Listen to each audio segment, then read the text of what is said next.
Following Heard's over-the-top reaction upon seeing Johnny Depp come near her, the actress has done it again.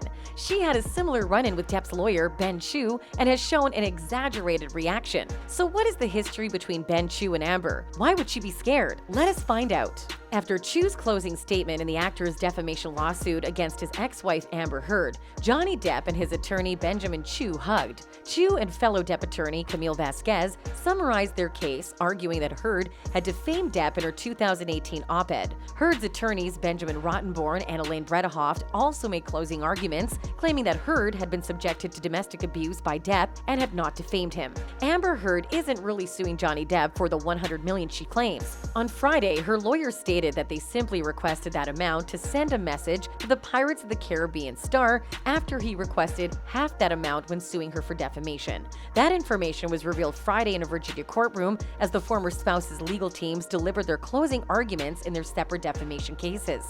Johnny Depp sued for $50 million, and we responded with, "Fine, then we'll sue for $100 million because look what you did to her. We're not asking for $100 million," attorney Elaine Bredehoft told the jury about compensatory damages. "We're asking you to simply consider the damages in this case and be fair and reasonable in your decision." The case, which began on April 11th in Fairfax, Virginia, was presented to the jury on Friday afternoon. While Depp's side has portrayed the case as one about regaining control of his life and reputation, Heard's side has argued that it is a First Amendment case about the right to tell one's own story. Heard attorney Benjamin Rottenborn began the defendant's closing arguments by warning the jurors about the message they would send to victims of domestic abuse if they ruled in favor of Depp. "It didn't happen if you didn't take pictures. If you did take photos, they are forgeries. You're lying if you didn't tell your friends. If you did tell your friends, they are complicit in the ruse. You were not injured if you did not seek medical attention. You're insane if you sought medical treatment," Rottenborn said. "You're a neg if you do everything you can to help your spouse, the person you love, overcome the crushing drug and alcohol abuse that turns him into abusive, rage-filled monster. And if you finally decide enough is enough, that you've had enough of the fear that you need to leave to save yourself, you're a gold digger." Rottenborn described the case as victim blaming at its most revolting. He also played back the infamous video of Depp wandering around a kitchen, slamming cabinet doors, pouring himself a large glass of wine, and becoming enraged when he realized Heard was filming him. "Who would do that? Who would do that?" Rottenborn inquired of the jury. "Imagine your husband, the person you love, behaving violently in that manner, like a savage beast. That is considered abuse. That is considered abuse." Those remarks came after Depp's lawyers argued that he was the true victim of the relationship. "This courtroom has an abuser, but it is not Mr. Depp," attorney Camille Vasquez said. "There is a domestic abuse victim in this courtroom, but it is not Ms. Heard." Vasquez later clarified the team's allegations against Ms. Heard. "Ms. Heard lied. She pointed out, and she lied once more, and she continued to lie.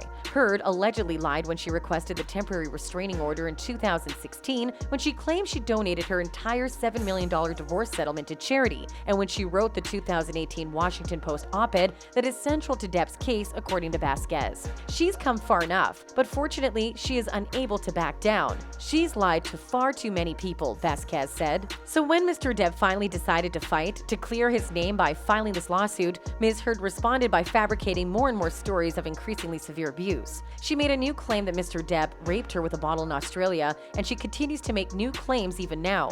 After listing the 16 witnesses who had appeared in court for Depp, either in person or via live video, including ex-girlfriend Kate Moss, the Depp team later stated that no one showed up for Ms. Heard in this courtroom except for Heard's sister, Whitney Enriquez. During his turn in front of the jury, Depp attorney Ben Chew described the case as the unique and singular #MeToo case where there's not a single Me Too, referring to the fact that no other women have come forward to accuse Depp of abuse. Chew also stated that after the #MeToo movement erupted in 2017, producers knew better than to hire anyone who had been accused of abuse, implying that Heard's 2018 op-ed had placed Depp in a category where he did not belong, allegedly costing him tens of millions of dollars in acting work. In his rebuttal, Rottenborn reminded the jury of how Heard's career allegedly suffered as a result of comments made by former Depp attorney Adam Waldman. "Studios like her co-stars adore her, she passed her tests, but she can't get jobs because of the negative publicity surrounding Mr. Depp and Mr. Waldman," he explained.